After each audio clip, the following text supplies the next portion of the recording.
Let's explore how to cope with betrayal trauma in 2024. This evening's lesson is drawn from a good-hearted question found on Reddit. A question that begins, how do I get my body out of fight or flight mode? They continued, I found out my girlfriend has been cheating on me recently, and I can't seem to eat anything. I have no appetite, and when I try to meditate, all I can see is pictures of her cheating on me with another man.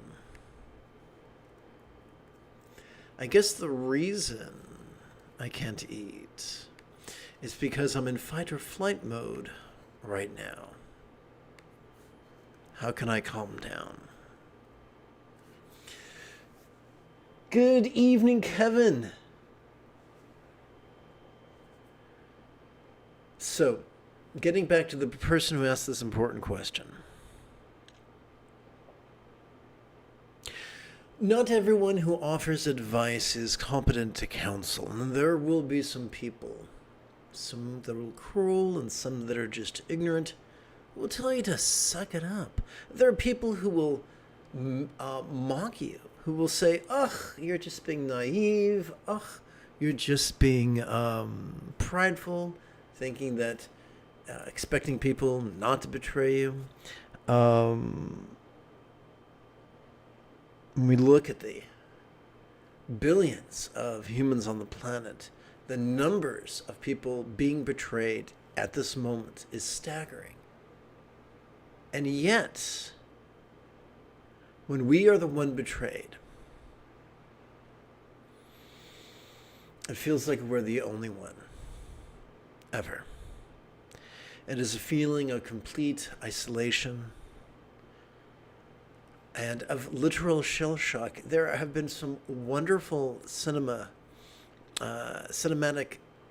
ways of communicating one's first experience of an explosion going off during warfare, including a humorous version in the movie Sausage Fest. And what they basically have in common is the rookie who first, the new recruit who's first exposed to real combat and real explosion. The first thing is their hearing shuts down. And because of the massive amounts of adrenaline and cortisol dumped into the bloodstream, the brain speeds up, which makes the perceptions around you look slower. And thus, that is the classic shell shock. We have something very similar happen when we are betrayed by one with whom we expected to spend the rest of our life. Why is that? Our underbrain hosts not one but two reward mechanisms. The first is dopamine oriented and it rewards with pleasure. The second is oxytocin oriented and it rewards with a sense of fulfillment, a sense of identity, a sense of purpose.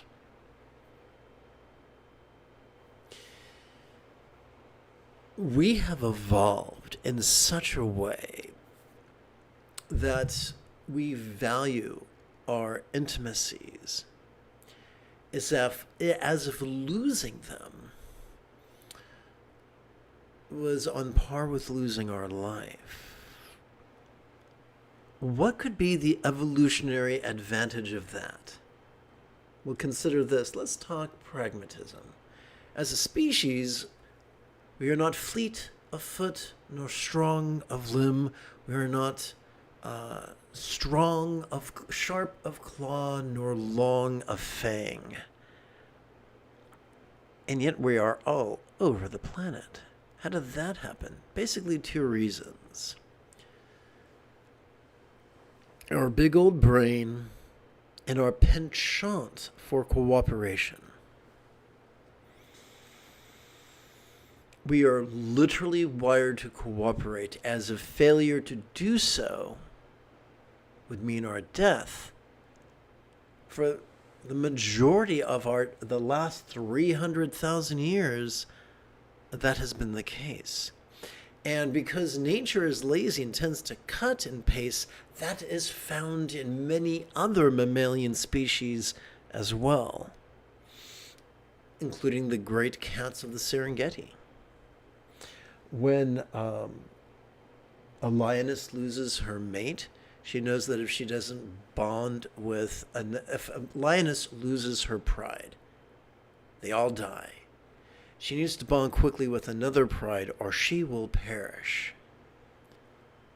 That's not because she reasoned it out. It's wired into her brain, as it is wired into our brains. There was a time, a century ago, a half century ago, when we thought trauma, when we thought loss was just a psychological phenomena. It turns out no. They are psychological symptoms and physiological symptoms of a physiological phenomena. Trauma is a physical phenomena. It affects virtually directly and indirectly every system in our body. Our neurological systems, our endocrinological systems, and indirectly our immune system. And then indirectly from that, everything else. People can die of a broken heart. Now, I've said all this not to invite you to pick out a plot at your local, graveyard, but to say that this is real. Don't let anybody minimize this, including you. You seem to be presenting from my amateur point of view, the classic signs of trauma. So the first piece of advice I have for you is to find a psychiatrist or a psychologist who specializes in trauma, not one who took a 3-hour extension course for his continuing education credits, but one who specializes in trauma, who thinks about it 5 days a week, probably 7 days a week. If you don't have one or know of one, there's a free service you can use on the internet. Although the link's on the screen, there's an active link in the description area below the video under the heading Freebies. These people will, not only can you find a psychiatrist or a psychologist in this service, but you can find one who has specialized in using science-backed lifestyle strategies to cope. Lifestyle strategies tend to work much quicker than pharmaceuticals or talk therapy, although talk therapy is also used, which is good. In addition to that, while you're waiting to set up your first telehealth appointment, I also recommend Dr. Tom Hartman's, there's a PhD missing, Dr. Tom Hartman, PhD's Walking Your Blues Away, because walking meditation was one of the Buddha's favorite meditations, and it is especially useful for PTSD, and quite frankly, being betrayed by the individual you plan to spend your life with. I have no PhD. I'm just an oddly dressed meditation teacher, but I will happily teach you how to do this. Doing so, however, is not a substitute for seeking professional help from someone who's truly qualified. I can't emphasize that enough. So before we can discuss walking meditation, we got to discuss meditation. I'll do my best to make it painless. There's a great deal of confusion on the subject of meditation.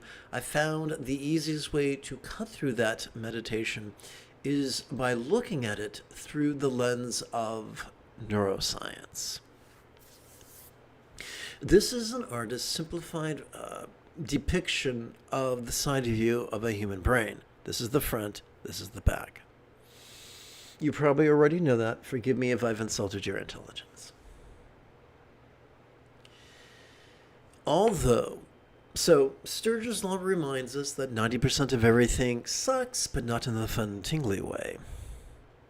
Therefore, it should come as little surprise that 90% of so-called meditation teachers advise active concentration and active analysis. The only way to do that is by using specific neurological mechanisms, such as the medial prefrontal cortex or the dorsolateral prefrontal cortex. Now, the prefrontal cortex is lovely. It's if you want to sort, compare, contrast, analyze, calculate, edit, it's your boy. However, no matter how good it is at doing those things, any system in our body can become fatigued. If you overtrain any system in the body, first you experience the law of diminishing returns. If you ignore those diminishing returns, then you can get an injury, possibly one that leads to disability. Allow me to illustrate. When we overtrain, when we overwork our prefrontal cortex, it stimulates or overstimulates our amygdala, this lumpy thing right down here, which functions as the seat of both aggression and anxiety. If we ignore the symptoms and keep on pushing, keep overusing our prefrontal cortex, we will present with symptoms of depression, and nobody wants that. So how's about some good news? We've learned that this mechanism of our central nervous system is not ideal for mindfulness or meditation. That begs the musical question, then which part of our central nervous system is? Allow me to introduce you to the sympathetic nervous system found in the middle third of our spinal cord. Every time we inhale, whether we know it or not, we access this bad boy, which has been wired by evolution to help us to perceive vulnerably, passively, viscerally, and randomly, in a completely different way than our prefrontal cortex. So, every time we inhale, we're wired to perceive all manner of things. Sights, sounds, sensations, flavors, scents, and the like. Emotions, intentions, thoughts, memories, imaginings, lions and tigers and bears. Oh my. Yes, that can feel overwhelming. But fortunately, nature's got your back. The same nature that helped us to evolve a sympathetic nervous system also helped us to evolve a parasympathetic nervous system located in the lower third as well as the upper third of that same spinal cord. We access it every time we exhale. It's a whole lot of X's in that sentence. So this bad boy has evolved to support both physical relaxation as well as mental release.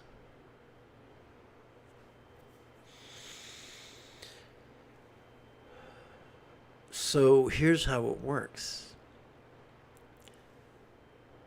When images of your betrayal dance in your head, there are mechanisms already present to help you release them. Now, release doesn't mean shoving away.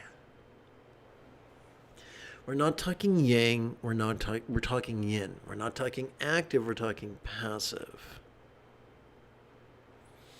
So now let's turn our attention to walking. If you're really having a difficult time, I don't recommend going for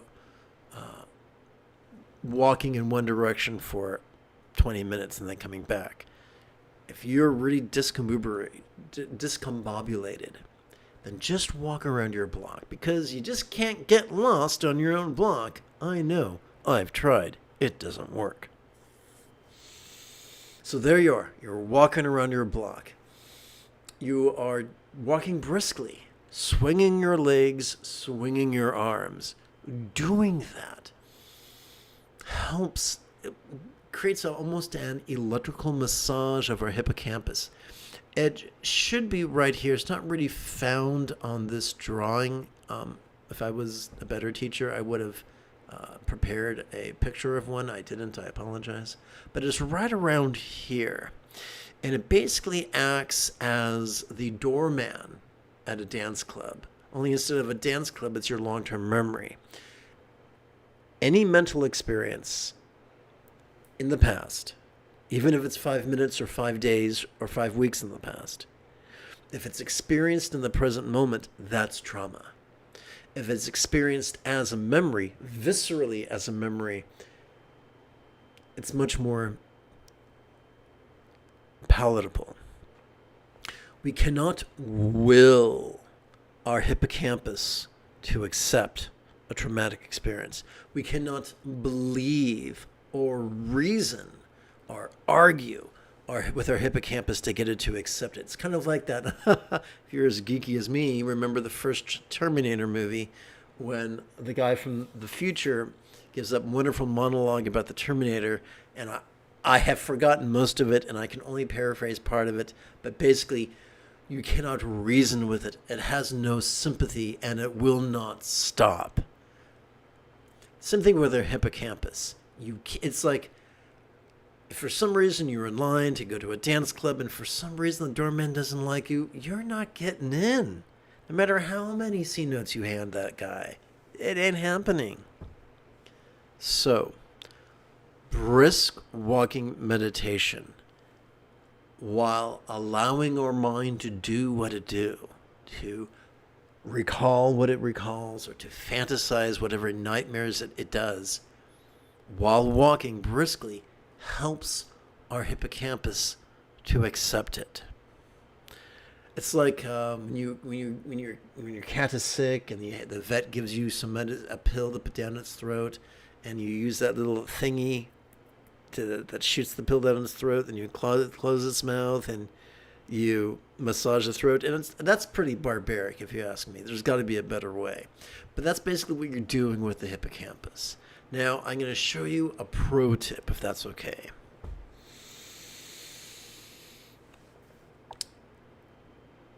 Our brain, due to a quirk of evolution, our brain is as cluttered as the storage.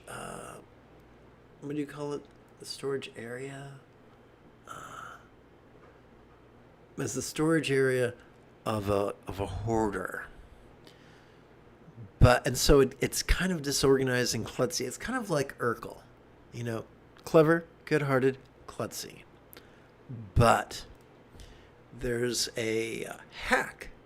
There are two hacks. First hack: when we silently, mentally, and passively recite the demonstrative pronoun this as we inhale, our cluttered brain somehow begins cooperating with our sympathetic nervous system. Similarly, when we silently, mentally, and passively recite the one-syllable verb ease during our exhalation, this exact same cluttered brain begins to cooperate effortlessly with our parasympathetic nervous system. So that's the hack. As you're walking around your block, swinging your arms, kind of like that meme of Leonardo DiCaprio way back when Inception was popular. Yep. So you're briskly walking around your block, silently, mentally, and passively reciting this as you breathe in, silently, mentally, and passively reciting ease as you breathe out. So this is not an affirmation. You're not trying to believe that you are relaxing. You are already releasing, whether you know it or not, during every exhalation. You have no choice in the matter. Why play with these words? To coordinate your intention with your pre-existing neurological structures. So the brain will be at less at war with itself and more like a well-oiled machine. Think the pit crew at the for a Formula 500 team. Those guys are just sharp. Versus the Keystone Cops. That's why we meditate, to transform our brain from the Keystone Cops to the pit crew of a Formula 500 team. Is it Formula 500 or Formula 1? I forgot. I'm not terribly butch. If you know the name of it, do let me know in the chat window.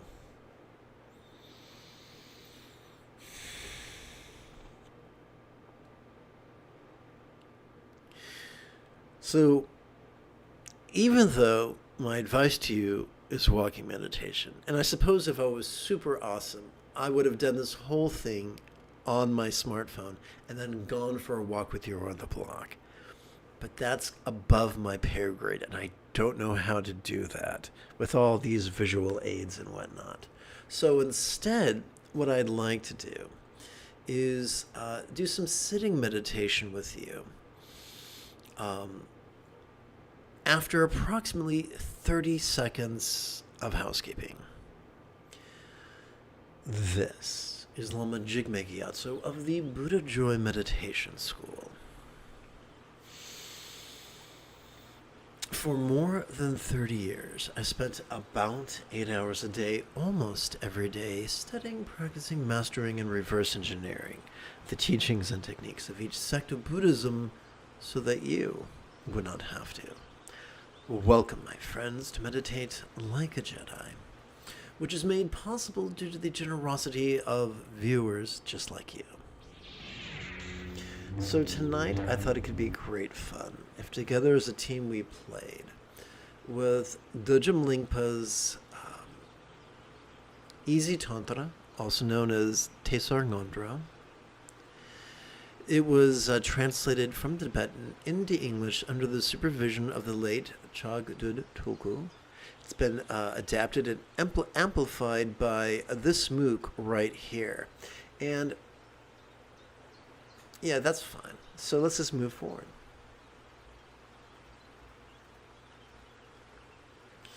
Please chant with me. Let's treat these chants as if they were metaphoric and not literal. O Majo Lama, please come to the. O Majo Lama, please come to this crown. O infallible, constant protector who knows all Dharma things. I could be like the Lama, the archetype of right view and right wish, for I too could master awareness and letting go. The three realms we experience as samsara cycle are like an ocean of suffering. For the vulnerability of noticing others' stress sows the seeds of empathy, compassion, and love. Let's sit for a few minutes.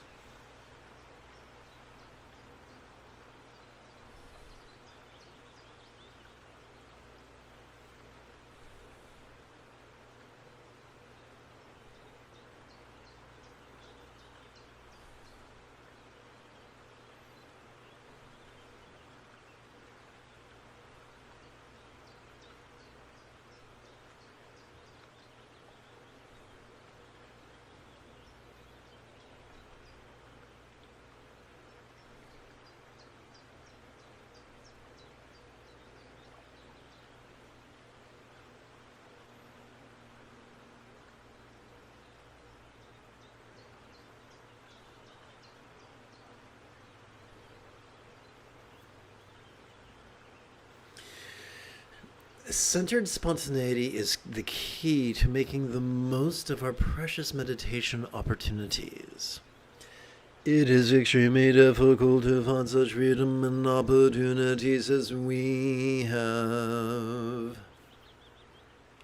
And for changing one and all, there is nothing permanent to grasp, and yes, these are two skeletons sitting in tantric union. Being impermanent, everyone who was born will die. The privilege of interdependence allows our love to lighten others' loads. The results of our beneficial and harmful actions are inevitable.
The key to liberating all the others is to master the Buddha's Eightfold Path. Remembering this, may my mind turn toward Dharma. From now until samsara is emptied, may I long to bring about benefit and happiness for all beings as if they have each been my kind mothers. Thus from now until I reach the very heart of enlightenment, may I take refuge in the Lama who embodies the three jewels.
To perfect the two accumulations, I offer the body's wealth and splendor of all my lives to the three jewels.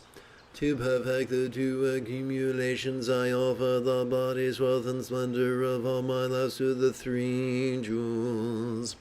To perfect the two accumulations, I offer the body's wealth and splendor of all my lives to the three jewels.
Dorje Sampa, inseparable from my Lama, is above the crown of my head. Nectar flows from him, purifying my obscurations. Benza Sato.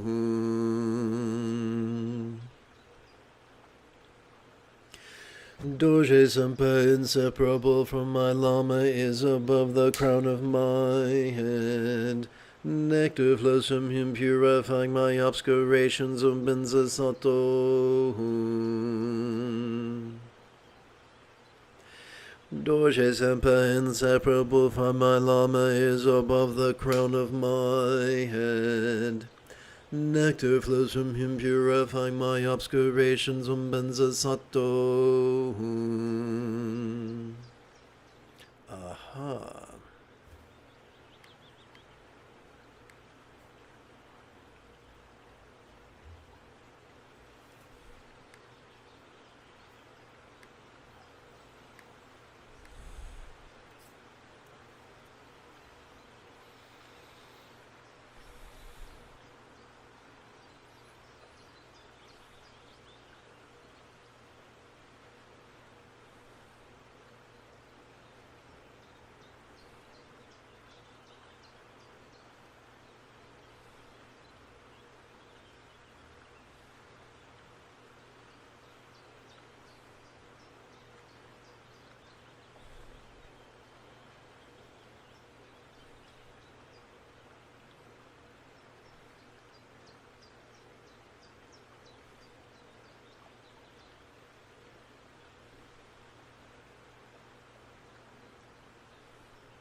Let's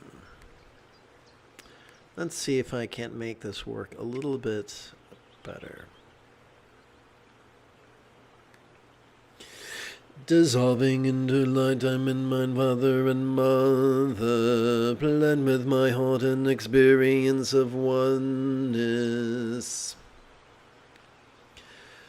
Dissolving into light, I'm in mind, father and mother, blend with my heart and experience of oneness.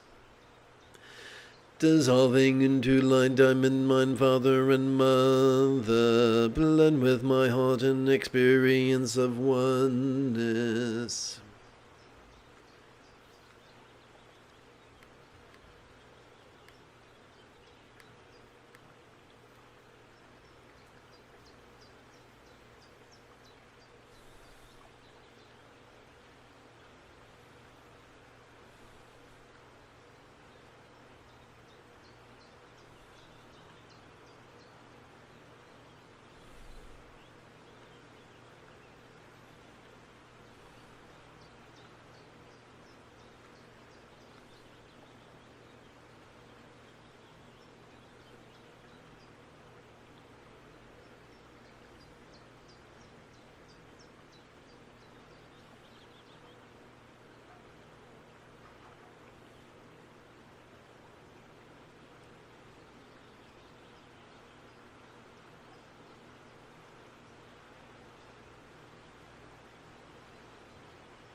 I could be like the Yadam archetype of effortless effort, mindfulness, and meditation, for I too could master love and letting go. So you can tell by these little numbers here, these subscriptions as opposed to superscriptions, that this is a reference to the Eightfold Path.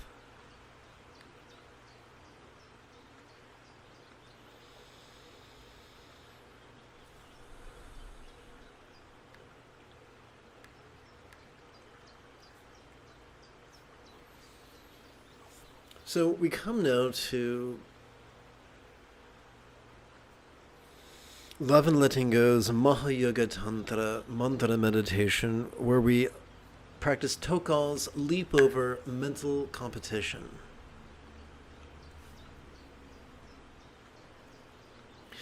May all minds of all beings know be as wise and peaceful as the mind of a real or imagined Buddha, symbolized by a bija one syllable seed mantra hungodi clay drop.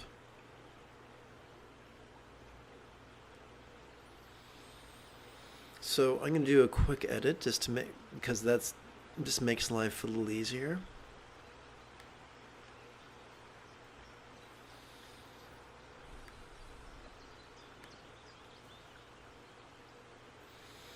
So what we're going to do is take all these words, and by the way, these words are not meant to be something that we actively visualize or actively believe or even emote. We simply play with these words to passively exercise the neural pathways responsible for empathy and love.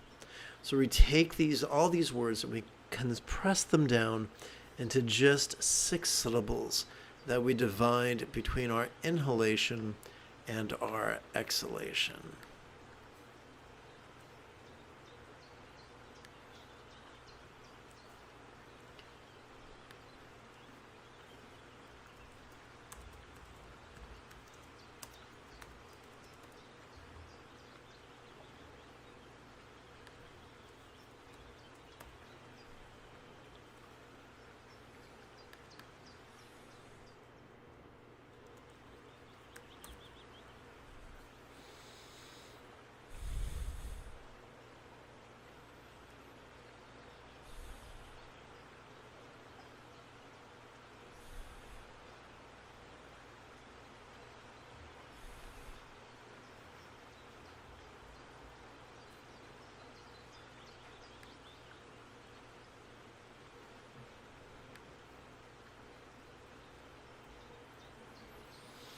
Now that we've grown comfortable with these 6 syllables, we can silently and mentally recite them during the inhalation.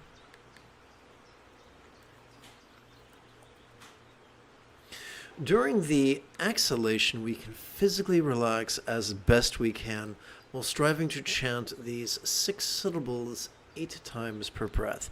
If this is your first time hanging out with me, please give yourself permission to have a learning curve.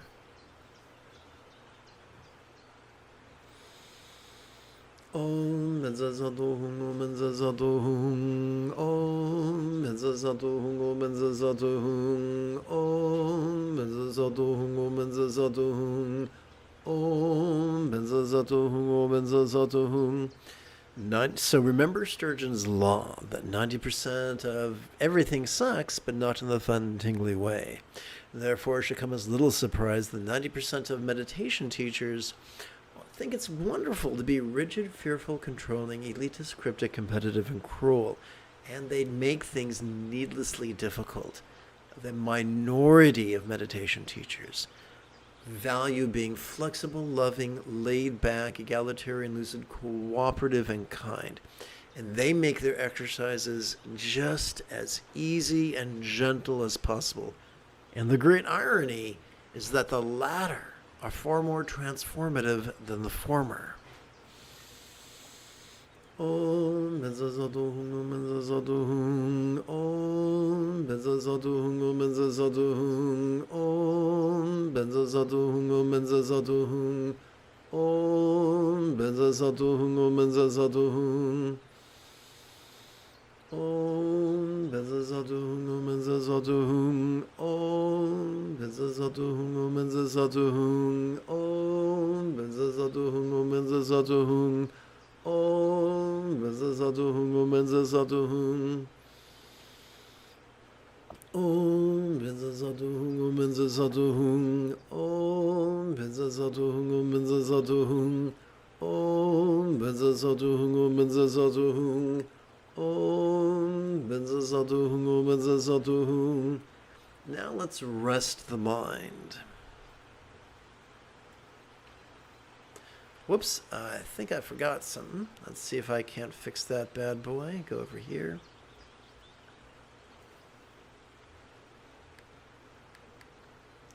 Well, that's just weird. Let's see if I can... Yep, it's not doing its deal. There we go. Okay. Let's hit copy and go over here.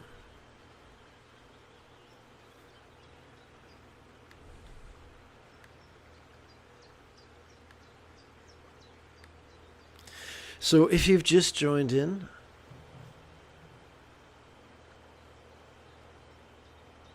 those numbers, which numbers are you referring to, Kevin? I need you to dumb it down for me. I'm probably not as smart as you. Numbers. Clue me in. I'll be happy to answer your question for you.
Are you referring to these numbers right here, Kevin?